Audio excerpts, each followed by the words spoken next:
So I've been thinking about opposition or opposites or opposing things.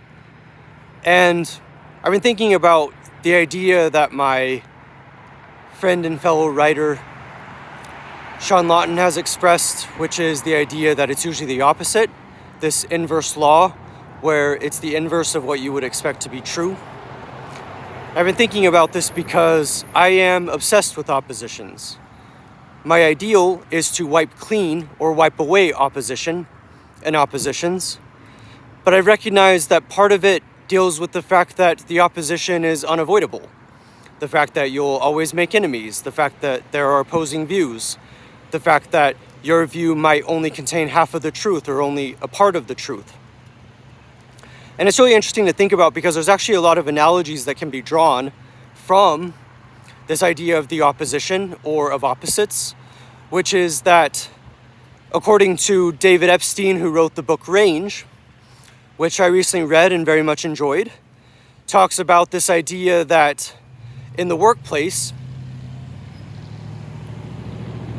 that you actually need the opposition.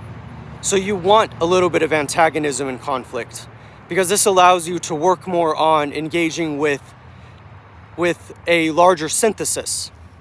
And we know that opposition can be very healthy.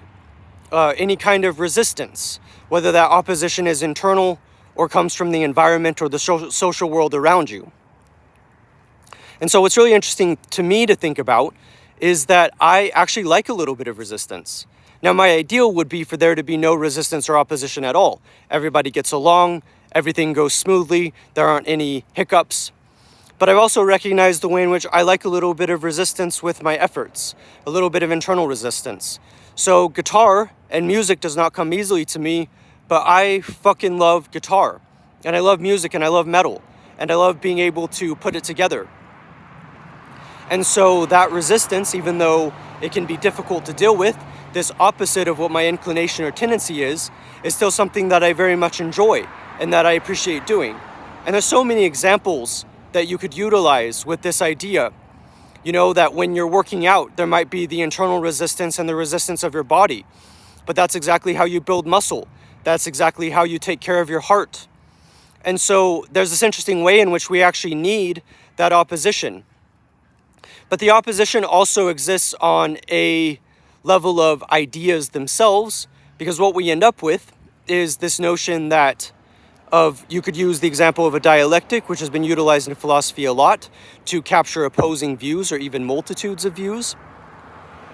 And the reason why this is important in philosophy is because philosophers understand that they only have a partial truth, and that if you're going to try to be more objective, neutral, or just have a deeper, broader, bigger picture, then you have to be able to entertain and incorporate the opposite.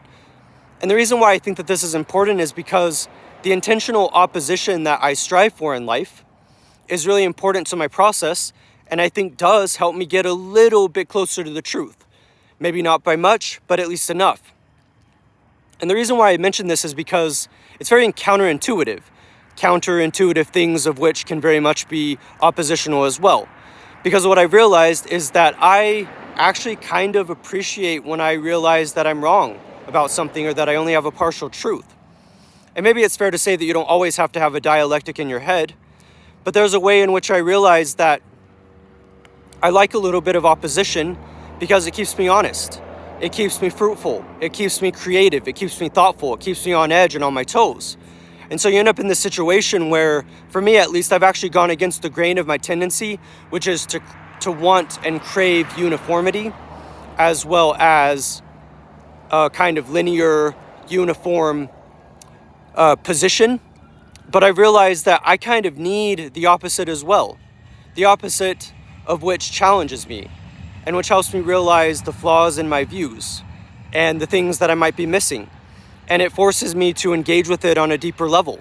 It forces me to try something new. It forces me to be uncomfortable. And I don't always want to be uncomfortable, of course. I like comfort and security and uniformity and predictability like anyone else. But there's a sense in which I am actively going against my tendency, which is to double down, to think in only one side of things.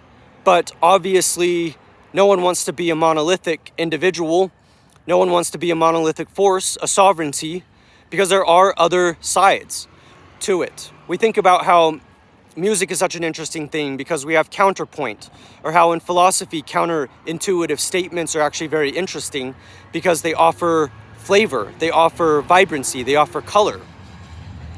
And so for me, I admit that I am obsessed with the idea that I like differing points of views. I like the dialectic. I like thinking about things that I might not expect to care about. And I am definitely going against the grain, my own tendency, by being uncomfortable, by choosing the discomfort, by recognizing that those ideas that I want to so easily cast aside and ignore and avoid are important to the overall discussion that at least I'm having in my mind. And I think that it's super important. And so there's definitely a lot of ways to look at it. This kind of meta-ethical or I would describe epistemological view, but also meta-philosophical view, because I'm thinking about this approach to how I actually think. But I do think to be able to think more clearly, to be able to think in a way that is more distinct and refined, I think that you definitely end up in interesting places whenever you think about it from the perspective of the opposition. This is why they talk about in debate when you're able to argue the opposite point of view. And I admit, it's not easy to do at all. Doing the intentional opposition, going against my own tendencies, very difficult to do, but I think it's so incredibly important.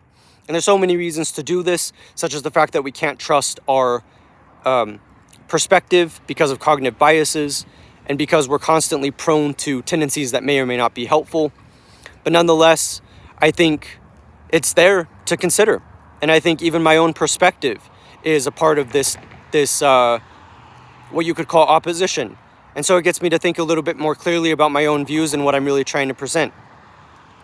I'm Phoenix. I hope you enjoyed this discussion of mine on opposition. I hope that you find it interesting. I hope that you'll check out my other books as well, or my books on my author page. And I hope that you'll check out my other videos. And yeah, I'm Phoenix. Thank you for watching, and I will see you next time.